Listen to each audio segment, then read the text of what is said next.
Hello. Thank you for tuning into the Afrocentric Woman. Thank you for tuning in. Welcome. Please do like the stream as you come in. Please and thank you. I want to briefly talk about why baby daddies are so dangerous. Um, Not every single father that leaves a relationship is a baby daddy. Baby daddy is an energy in how a male behaves himself after a relationship. Hey, selfish love. Hey, girl. Hey. Thank you for supporting the channel. I really do appreciate you. Wink, wink. um, so a baby daddy is a male who leaves a relationship who is not interested in co-parenting. A baby daddy uh, is an adversarial party, and they oftentimes counter parent. Counter parent is an entity that co-parenting. Co-parenting is when two healthy adults work together to rear a child.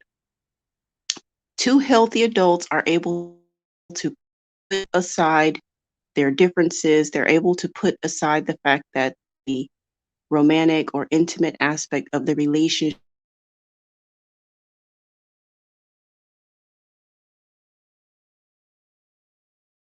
is the best place to educate the child, and that's where they try to live. They think about the healthiest food for the child.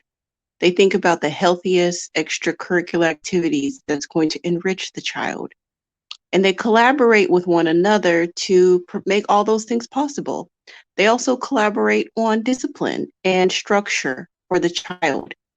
Co-parents try to create a similar environment in both homes that the child will live in, meaning a similar bedtime, similar consequences for the same infractions, similar rewards for the same good behavior, uh, similar, the same routine basically. So bedtime at parent A's house at 9 o'clock and on a school night, and then bedtime at parent B's house as 9 o'clock on a school night, and so on and so forth.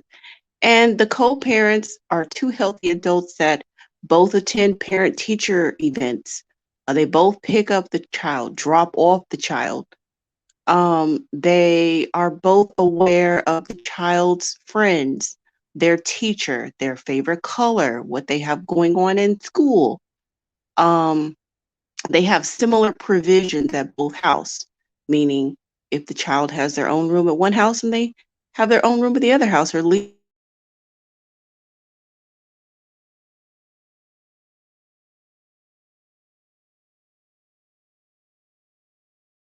a toy chest, a desk to do homework, and the like. The child very much knows that they have similar amenities at both parents' homes. A baby daddy does not provide any of those things. A baby daddy is not a co-parent. A baby daddy is a glorified babysitter at times, but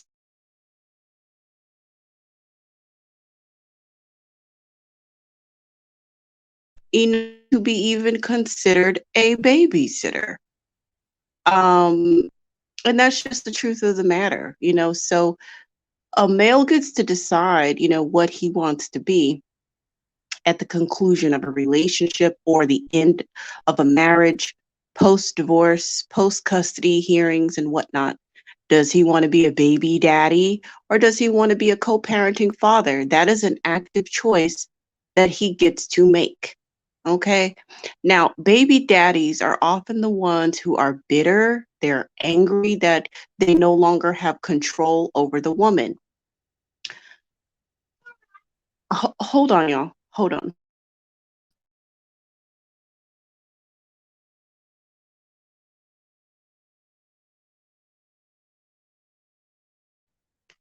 Um, what was I saying? Oh, bitter, blah, blah, blah. Let me think, where was I? So baby daddies are bitter oftentimes because they don't have any control over the woman and they really don't like children. They don't even like their own children.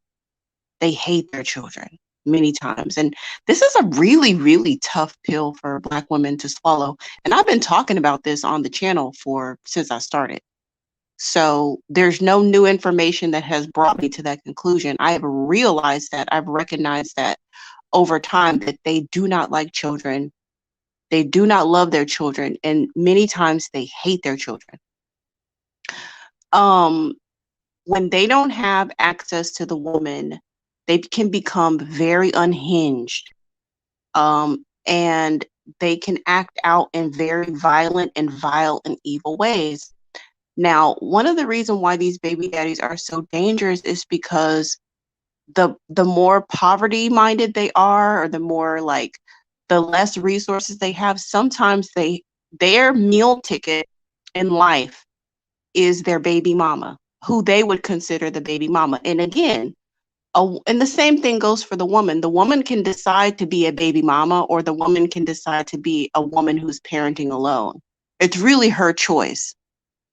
Like, the baby mama energy is definitely something that you have to opt into. If you want to carry yourself like a baby mama, if you want to refer to yourself as a baby mama, it's your choice, because it's a totally different energy than from the women who are parenting alone, right?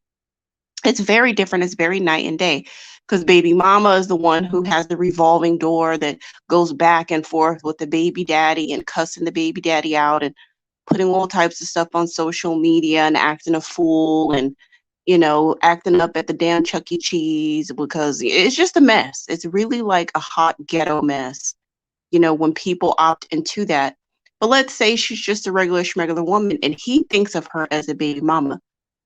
They think that the baby mama is supposed to be a revolving door.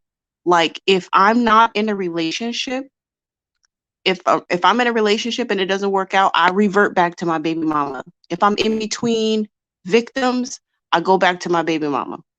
If, I'm in between jobs, I go to my baby mama. I'm just bored, I go to my baby mama. I need money, I go to my baby mama. So they expect for these women to like be available at their disposal, at their discretion, as they see fit, whenever. And of course, endure whatever, pain, violence, what do you call it? Infidelity, just kind of endure all of that and like always be available with like no title other than baby mama, no marriage, no healthy relationship, because like I definitely don't want to like push marriage with an unhealthy individual. Like, that is not good either.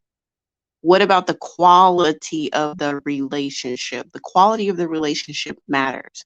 So marriage isn't the end all goal. A marriage with a healthy person, if you want that, is the goal. So when a woman stops the revolving door and she no longer wants to be a refuge and a rehabilitation house for the baby daddy, that's when you see the violence. And if I can locate them, I will post the links in this description box. But I was a part of it wasn't really a task force. It was kind of like a mini think tank for my community. Gosh, I need to give my daughter something. So y'all hold on. I'm sorry. I know if I lose some viewers, I'm sorry. I'm gonna come back and continue this discussion, but I need to go get her something. I'll be back.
Okay, I got her situated. So I was on this little mini think tank, and it was a coalition of like religious leaders, people working with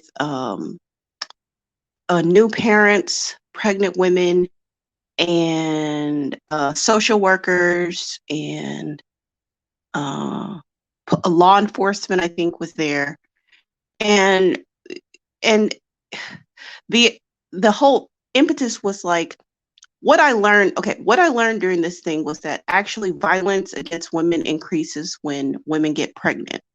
So if a woman is experiencing intimate partner violence or domestic violence, it actually increases when she gets pregnant.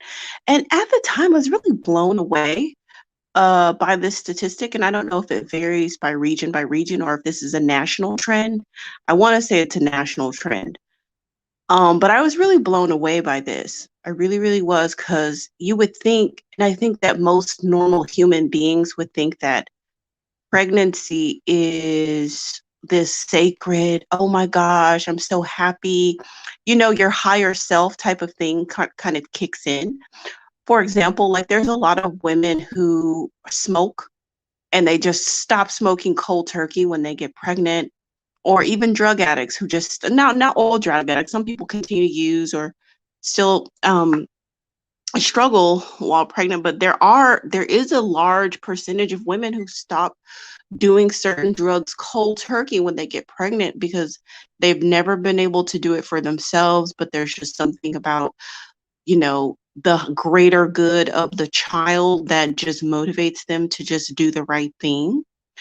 There's some people, women who are even like obese or severely overweight, actually lose weight during their pregnancy because they start eating well. They start exercising and eating, good foods. And instead of them gaining more weight during the pregnancy, they lose weight.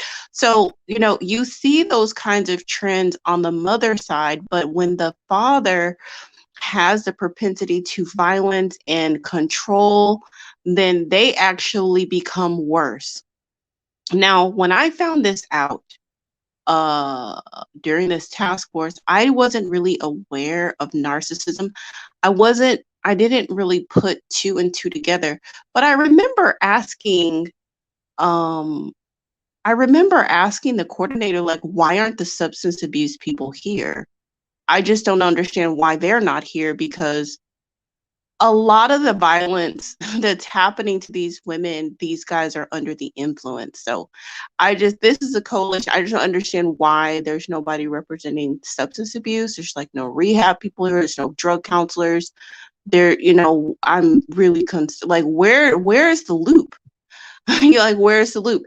Because it's just so inadequate. This is another conversation for another day, but these anger management classes that they're sending these guys to is just so inadequate. And it's just not, it's not even getting close to resolving the issue. And also the revolving door. I feel like we're seeing that more and more with these guys getting out on bond, and they're actually offing the women, sometimes the children, sometimes the grandmamas and the grandpas and the aunties and whoever else is around, and they're offing them on bond, literally like bonding out and then committing these heinous acts. So there is so much with the system that needs to be fixed when it comes to this propensity of violence towards women and children. But anyway, I wanted to talk about why baby daddies are violent. So back to that. So because of the narcissism, because of the cluster B, because of the personality, grandiose, self-important, fragile egos that these bandits have, they feel forever entitled to this woman's affection and attention. And it's like there's nothing that she can do that's ever going to be enough, because if you're meek and mild, they will literally pick a fight. If you are combative and rowdy, then you will pick a fight. Now, just a side note, You remember when Zach Stacy threw that white girl through the TV? There were a lot of women saying, "Oh, if it was me, I would have fought him. I would have did this. I would have did that." I'm like, girl, she might be alive today because of the decision that she made. She might be alive today because of the decision that she made with her baby there. So, it's really hard to say, I would have did this, I would have did that, yada, yada, blah, blah, blah. But anywho, they feel forever entitled to the woman, and they have an attitude of, if I can't have you, no one else can. Um, and yes, there are warning signs of this. Sometimes they will explicitly say this to women. And sometimes women think it's cute and endearing because they don't know any better. And so he's whispering sweet nothings and he tells you, I'm your last man. If I can't have you, no one can. There's nothing sweet and endearing about that. That is a warning. That's a warning sign. That's beyond a red flag. That's like 1,000 red flags in one. If they're constantly like unstable, kind of like mentally flying off the handle, constantly erratic, like for example, Kanye West. Kanye West is very dangerous. Like there's no way I would leave my kids with him. He's all on substances on and off. He has all kind of mental disorders that he does not tend to. He does not stay at the proper dosage of his medication. He does not remain compliant with psychiatric care because his narcissism fights with the bipolar. He thinks he's too grandiose to need psychiatric care. So the personality disorder is making it hard to treat the mental disorder, which is the bipolar and the whatever else he has going on. The personality disorder that he has trumps those things and makes it impossible for him to stay compliant with his treatment plan. And this is another straw. I'll make another video called Kanye West is not a good dad, but we can save that for another video because I'm talking about baby daddies in general. But Kanye West is a good example of an unhinged baby daddy. This is what they do. When you're inside the home, they don't participate at all. They don't help you at all. They don't give a shit about the kids. They're all about themselves. And literally, they are the baby mama's oldest child, essentially. Like, he is her oldest child. He sees himself as her child. He expects her to mother him. And since he expects her to mother him, he expects unconditional love from her. So if she were to ever put a condition on the love or try to leave him, it's unacceptable to his ego. It's like his ego is so fragile. And that's why so many of them off themselves, because they just don't have, they're so weak and they're so just broken and dysfunctional that they don't know how to pick up the pieces of a failed relationship and rebuild themselves into something productive. They're just so dysfunctional and they're such a burden on society.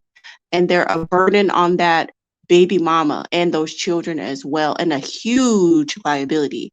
If you have an unhinged baby daddy, it's a huge liability, and it's really something to be handled like you're walking on eggshells, and you have to be very strategic about how you move and about how you document things and about having certain things on paperwork and having different tools to protect yourself.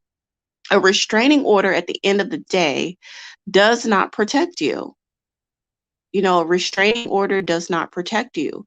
So you need, go ahead and file the paperwork because it's good to have a paper trail, even if you just file a complaint, because you may not be granted a restraining order, but you can still file a complaint with the local police department about various threats that you're getting from the unhinged baby daddy.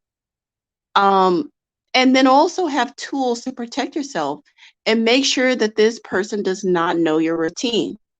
Because a lot of these bandits are rolling up on times that they know the woman's routine. Oh, she gets off of work at this time. Oh, she works here. Or, oh, I pick up the kids at this time or that time.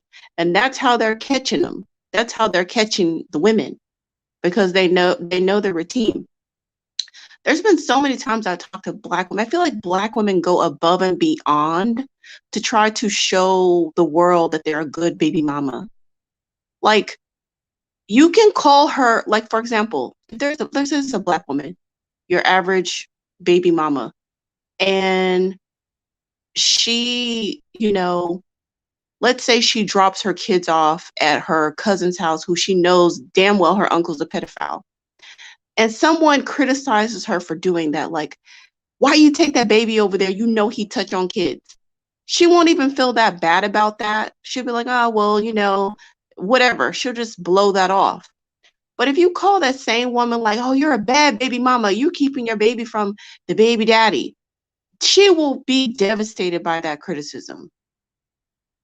There's a certain caliber of female that cannot handle being called a bad baby mama, even if it means putting her own life in jeopardy and putting her children's life in jeopardy.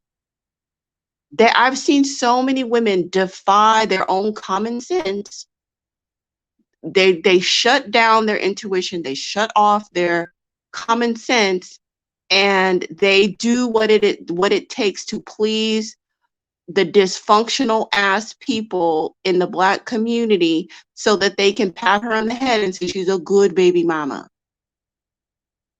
And of course, the baby daddy doesn't have to do anything except for just be alive and breathe. He literally doesn't have to do any parenting. No heavy lifting at all. None. And he's considered, all he got to do is just claim the kids and sort of be around a little bit, and he's considered dad of the frickin' year. Okay? The bar is below hell when it comes to what it takes to be called a good father, and for Black men to be called a good father. The bar's literally below hell. They literally don't have to do anything to be considered a good father. They don't have to financially contribute to their children. They don't have to emotionally contribute to their children. They don't have to do anything. And you know what? Before even doing anything for the child, they don't even have to clean themselves up. Because let's be honest, the majority of them don't have anything to give children in their current state. And that's like a whole nother conversation. We're talking about, why won't you be in your kid's life? Why won't you get in your kid's life? The truth of the matter is, if we take them at face value right now, the way they're running around being bandits, and the way that they think about women, and the way that they think about themselves, their perpetual victimhood, lack of ambition, no type of drive, propensity to violence, not having any plans or goals, they don't have anything to contribute to children in their current state. Step one would be, you have to literally take a 180 and clean yourself up and get your life together. Literally. Like, you don't have anything to give anybody right now. You're in a dysfunction is a nice term, but yeah. So they don't have to do anything. They could be a total disaster, and they're considered a good baby daddy. And these women, or these underdeveloped females, they're so disempowered. They don't, in other words, they're not willing to be the bad guy. They're not willing to take the criticism to protect their child. You make those really, really tough decisions because they're not easy, and people are going to look at you and they're going to have a lot of criticisms about the way you move. Why do you do the things that you do, especially on the baby daddy side of the family, which is usually trash anyway. So who the fuck cares what a trash ass person thinks about you anyway? Like, and they don't pay your bills. They don't do anything for you. So why would you do? It doesn't make sense to do anything in your life based off of what trash people think about you. Because you have to think, as trash as the baby daddy is, he came from a trash family system. You don't just have this phenomenal, you know, stand up family that's so functional and great, and then you have a bandit. No, they raised him to be a bandit. So you can't, it doesn't make sense. That's where we have to move and understand we cannot base our decisions off of what their family thinks or what they're criticizing us to do. It doesn't, we have to make decisions on the best interest of the child. So these baby daddies are dangerous because they do come from dysfunctional families. They are kings and demigods, and they are worshipped for doing nothing. And sometimes, like, I mean, who hasn't seen this a million times? I know I've seen it a lot, where they literally don't do anything for the child.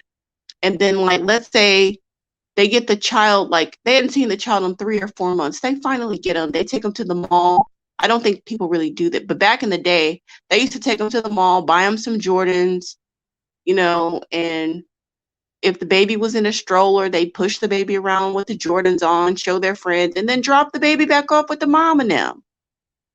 Take some pictures, And so now, I don't know if they're going to the mall, but they'll just take pictures and put them on Instagram. And then some of those pictures end up on these, Black men are the best father Instagram pages. Black men are the best fathers in the world. I know for a Fendi fact, I have a family member who, her lazy ass, trash bag bandit ass, anyway, he don't do shit for those kids. I know she took that baby and propped that baby up on his chest and took a picture and put that shit on Facebook and was talking about Happy Father's Day. She staged the whole thing because she is a pick-me mammy who cannot reconcile the fact that she married a bandit that don't care or do anything for her own children, that he fathered, and they're married. I call it married while being single, because he don't participate in that home. So I say that to say, when they finally do get them, they're not really parenting. It's a photo op at best to show off. And this is where it comes back to the narcissism. It comes back to that showing off and orchestrating things so that they can keep up a public image that they're a good dad, that they're there, or whatever type of image that they're trying to uphold in the public. And their image is more important to them than the reality, especially like what's going on with the child. So if the baby mama does anything to tarnish his image, like leave him or move on to another relationship when he feels like he owns her, that's when the violence, the propensity for violence can go through the roof. Because they feel like their ego, narcissistic injury, their ego injury, it hits a totally different way for them. Because think about it, they're just so fragile. When you're a strong person and you're a well-developed person and you're a full-out human, you can take an L and keep on moving with your life. You can, you might cry about a breakup and be sad about it, but we've all heard these bandits crying and whining and purring all over YouTube about some girl in the 8th grade who didn't share her ice cream with him. And there'll be like 49 years old crying about something in middle school like it happened yesterday. That is not healthy. That is not normal. It's not normal that you cannot take the ups and downs of life and move on with yourself. It is not normal that you're bitter and angry and you are collecting all of these narcissistic injuries, and you're collecting them, every single one of them, every single time you've been rejected or, slighted, and you're not able to move on with yourself. This is the pathology of the baby daddy. So they're not able to accept the end of the relationship in a healthy manner because they're too narcissistic to do so. And they feel that there's a part of their image that has died, and they don't have a healthy expression of emotion, so they have to inflict pain on others. And because they cannot live with what they did and do the time for their crime, a lot of them will take themselves out after they commit the crime. And we have got to stop, not we, because we don't do this stuff, but the other people. You cannot sit up here and say mental health and do an atrocity and then get sympathy from people. There's a difference. There are millions of depressed people right now that are not hurting anyone. Depression does not equal offing someone. You have to have an evil spirit and an evil heart and an evil soul to off pregnant woman and a mother. It's not a mental health issue. It's a demonic issue. It's not a depression issue. It is an evil issue, that these people are evil. So the other people over there, they need to stop giving these people a pass, because these demons are coming on social media talking about mental health, my mental health, and then doing an atrocity because they're trying to control the narrative posthumously. They're trying to write their own obituary. They want to be remembered as someone who was struggling with mental health, and they don't want to be remembered as an evil monster that they are. So we have a copycat bandit that did the exact same, a copycat baby daddy who did the exact same thing that this evil monster did. Because this evil monster apparently set the blueprint for the other bandits. So Black women have to really wake up real fast and really grapple with how dangerous these baby daddies are, especially when they're on and off different substances. They can become even more unhinged, coming on and off or getting high and things of that nature. It exacerbates, and you can't even blame it all on the substance. There's plenty of people who are addicts but who are not evil. The substances only lower their inhibitions, which lets the evilness that is in them flourish and manifest itself and self-actualize itself. So the evilness that's in them is even separate from the substance abuse, and it's separate from the mental issues that might be at hand. Because a lot of these guys are choosing, like Kanye West, choosing not to follow psychiatric care. That is a choice. He's choosing not to. He can afford the best doctors in the world. He actively defies the doctors. He actively does that. That's his personal choice. There's mental health resources out there that these bandits are not accessing. It's not our fault. It's their own effing fault. That is not an excuse or a pass to commit an atrocity. So ultimately, that is why they're dangerous. They're dangerous because they're trash individuals. They have evil hearts. They have evil intentions. They cannot live with the fact that the baby mama wants to move on with her life. They don't love the children. They don't care. They see her as a possession only. a possession that can be discarded when no longer needed. I think that's what we really just don't want to hear. And I know that the recent lady who was taken off the earth by her crazy ass baby daddy did a TikTok where the girl where she's like, who loves who more? And she's like, oh, I love him more than, I love him more. I'm the one who wants to be married.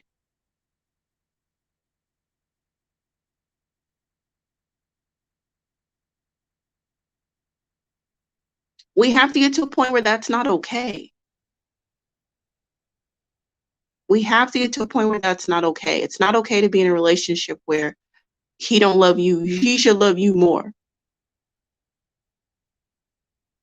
He should love you more. And that's why I'm going to keep on um, with what I'm doing with encouraging Black women to love themselves and to um, have standards and requirements. And also for those who are single mothers to have strategies to navigate these relationships with these baby daddies. And a lot of it has to do with keeping the child away from them and you yourself keeping away from them. It's not easy. Trust me. I know. It's not easy. It's not easy at all. It's not easy, but it's necessary for your safety and for the safety of the children. Because I don't know what it will take. I will keep experimenting until I find a way to help Black women understand how dangerous these guys are. I have not cracked the code. I don't know how I can put it so that they get it before it's too late.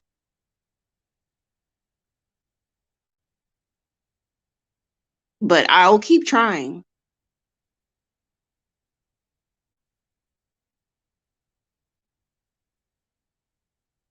Ona says, I matched with Jay 3 years ago. He came to New York for a medical conference. Health hospitals only took 2 phone conversations to see and know he was a high earning Dusty. Yes. Yes. He is a high earning Dusty. Maybe we can briefly talk about warning signs.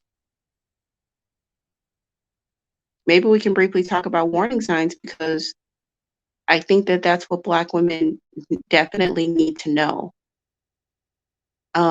Because some of them are subtle,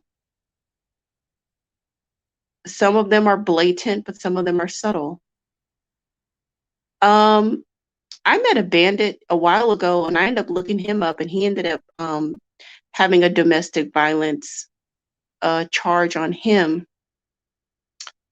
And one thing about him was he had a very grandiose personality. He didn't take criticism well at all, no form of criticism. I don't know, I had a feeling, just like a bad feeling about him. And so that's why I looked him up.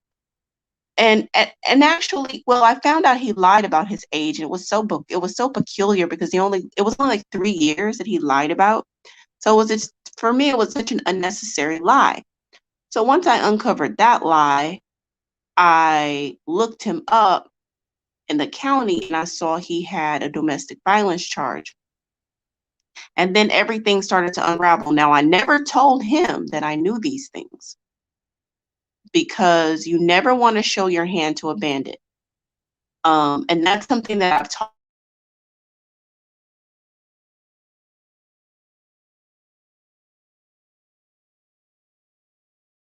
a third, or nigga, I saw a condom in your car, and they just want to like buck up to these dudes. And it's like, listen, do what you're gonna do, sis. If you're gonna leave, just go.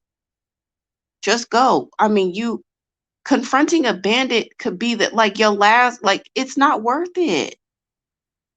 I'm leaving you, and you make these like big announcements. Gosh, I think I might have saved the other day. This woman, she had like this New Orleans or Louisiana accent, and she was putting this guy out of her house, like, oh, you're not paying the rent, you're not paying the rent, you get out, get out, get out. And she's videotaping it. And at one point he was like, I'll take the phone from you. And he was about to do it. And he decided not to do it. But I'm like, if you're going to put him out, just put him out. What do you need to come outside and have this long conversation for?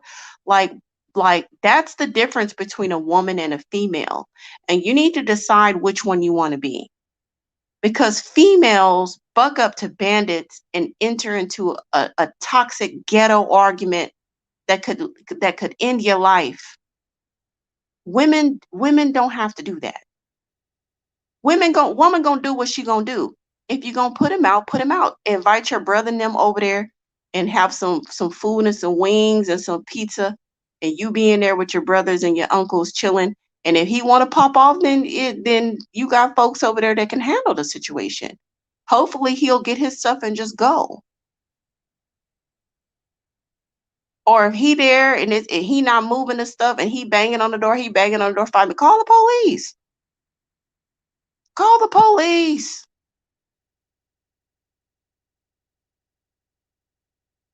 You know, don't go out there and confront a bandit.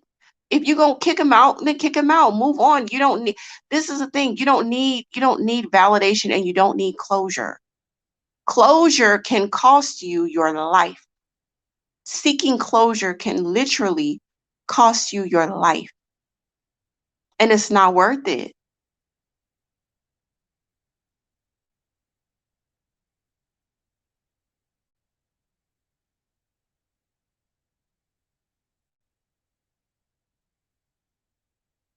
Exactly. Do what you need to do. Do not make a scene. Don't confront them with what you found in the phone or in the car or whatever the case may be. Just do whatever you're going to do quietly, peacefully. Leave a paper trail. Make sure that they know, that your family members know. I remember one bandit came to my house. I had broke up with him, and he called himself joining a mosque. He wanted to become a Muslim or whatever.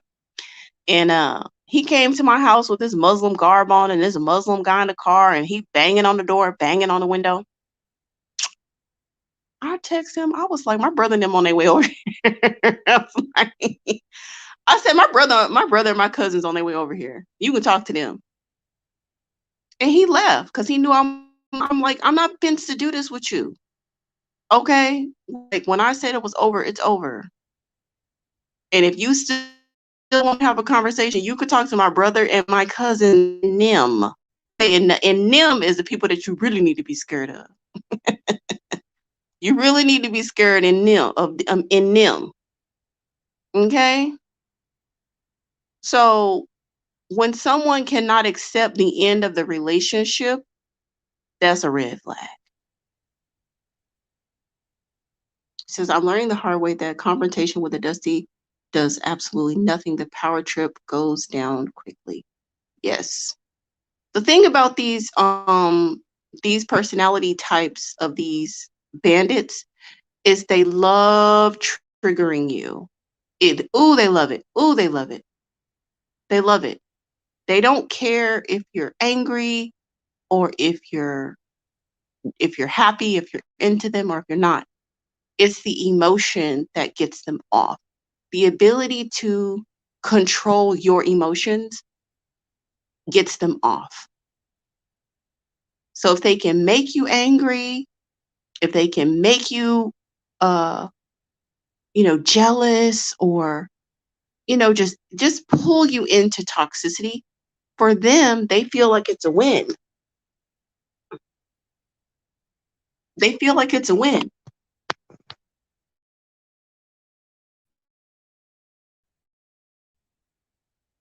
Yeah, have a poker face. Do not show your hand. Exactly. We may talk about strategies in another video about minimizing contact with baby daddies, because they don't have anything to offer the children anyway. And we're just going to have to be comfortable with we're gonna have to we have to get to a place of feeling at peace with people in the Black community. They don't understand a lot of the shit that we do anyway. So it really is nothing new.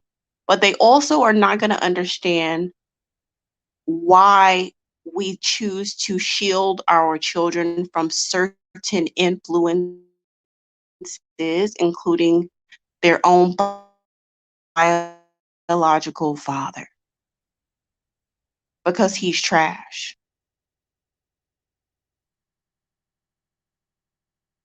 I was watching one of those episodes of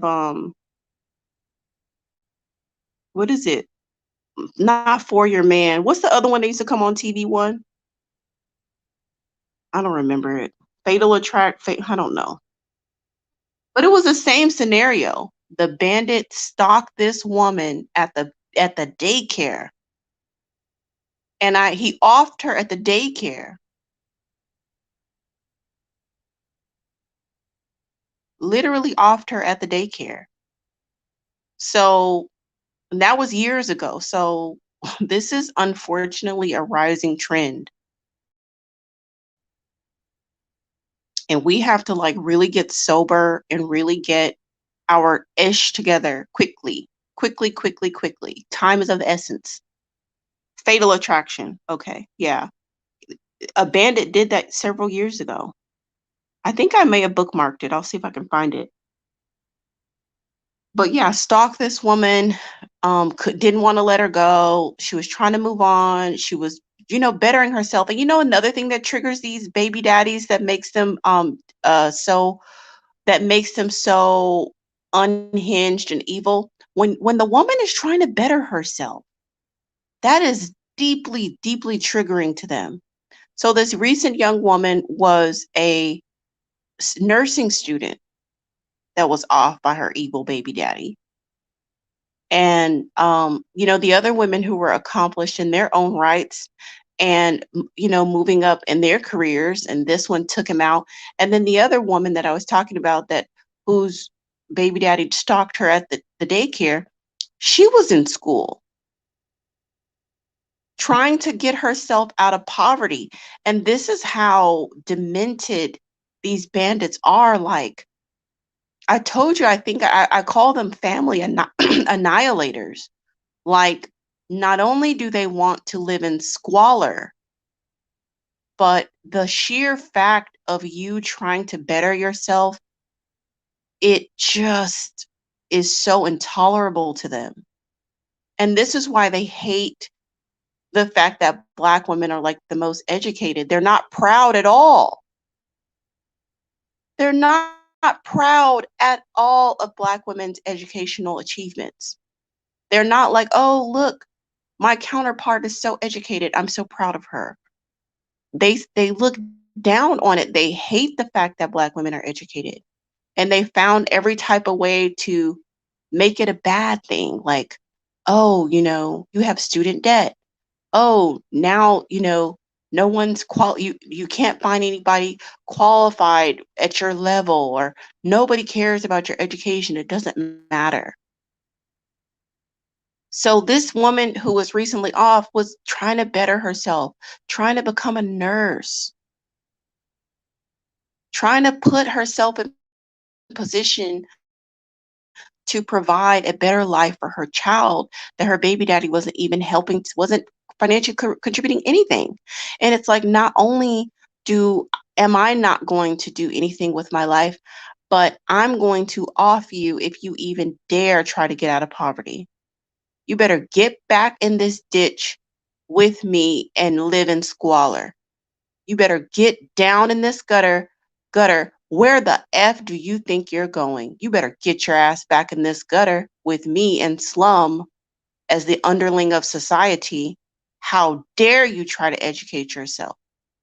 Not on my watch. I will off you before you become a successful woman.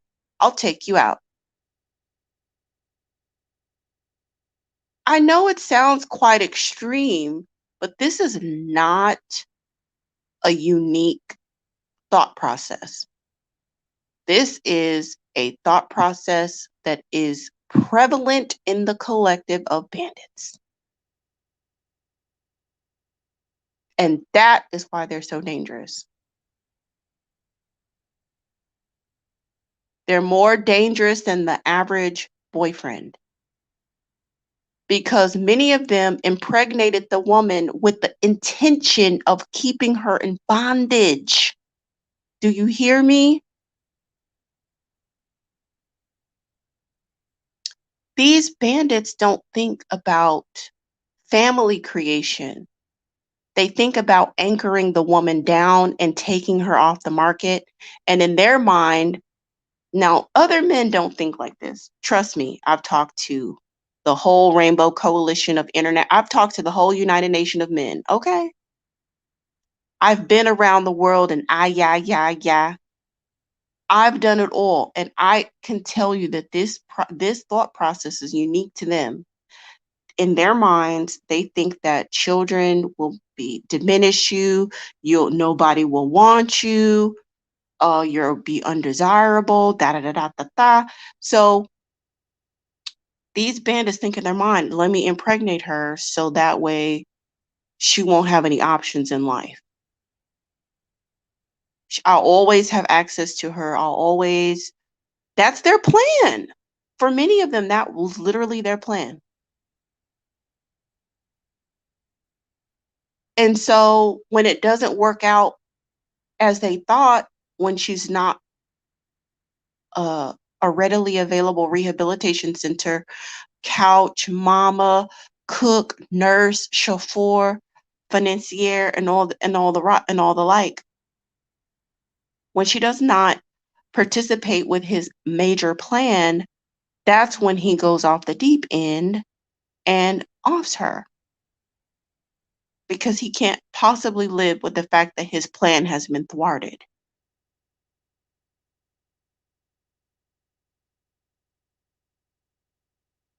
And that's why some of them leave altogether. They'll just leave and just disappear and not participate at all because the plan was to control the woman and have access to her at will whenever he wanted. He has no intention of being a part of that child's life. None.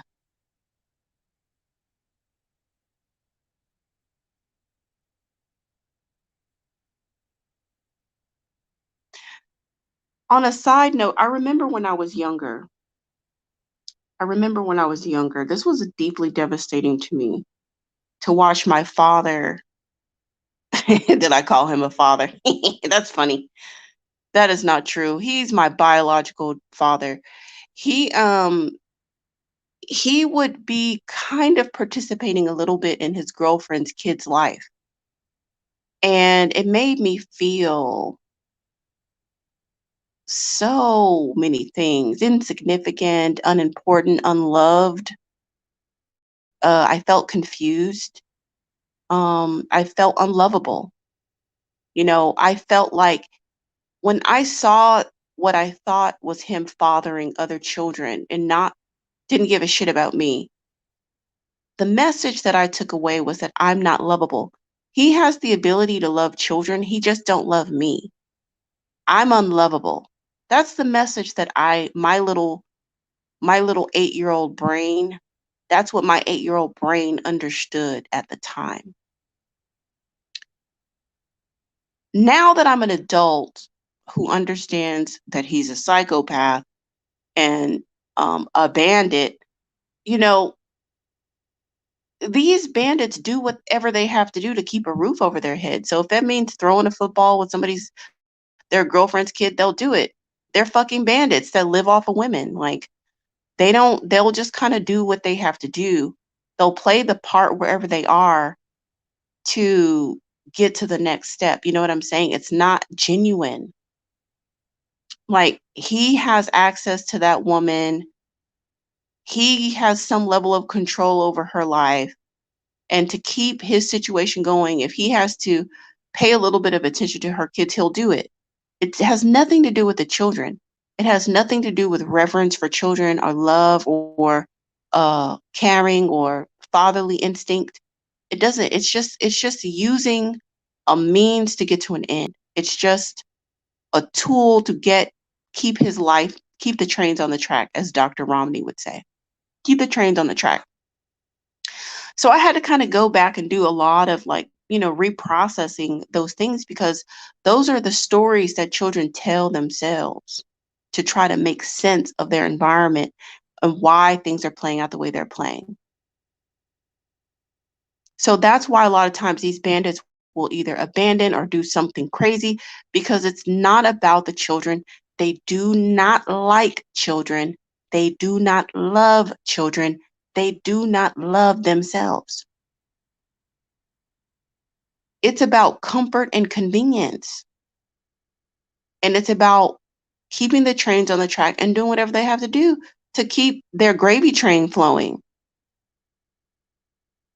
So if the woman that he's with, the next one, is a little bit upset, like, oh, you're not paying attention to Travion, then he might pay a little bit of attention to him and then continue playing Xbox on the couch and not doing nothing while she goes out and works and takes care of everybody.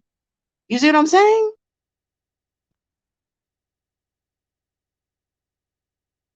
So, anywho, that's what I wanted to share with y'all today.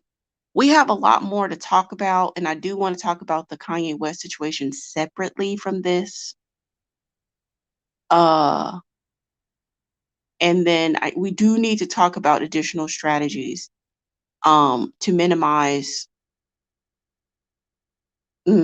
access to the children and to ourselves with crazy baby daddies. We need to talk more about this. So, anywho, thank y'all for tuning in. Please do like, share, and subscribe. Support the channel. I really appreciate you. Thank you. Bye.